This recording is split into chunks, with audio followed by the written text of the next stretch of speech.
இருக்கு. நான் கட்ட நீ என்ன தள்ளிக்கு வரேன்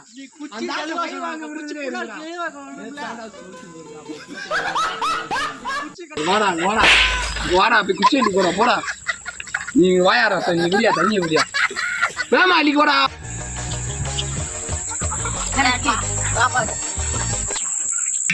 என்னடா இது இதான் 5-6 குச்சி வெட்ட அதுல 5 இருக்குனே அதுல 6 இருக்குனே 5-6 குச்சி 5-6 நீ போட ஏனியா ஏனியா போல கிருந்தே போறதுக்கு நான் அத கொல்ல போறான்டா ஏய் நீ போயா அந்தால நீ அடிச்சிட்டே இருக்காப்ல போயா உப்பு எடுத்துட்டு வாயா எடுத்துறப்பா ஏய் பாத்துக்க டேய் அவனை நீ கூப்பிட்டு என்னடா உப்புலாம் போட்டியாடா அதெல்லாம் கிளியரா போட்டுட்டேன் டேய் என்ன உப்புலாம் கரெக்ட்டா இருக்காடா இல்ல பாக்குறேனே எல்லாம் கரெக்ட்டா தானே இருக்கு பார்த்து பார்த்து கண்கள்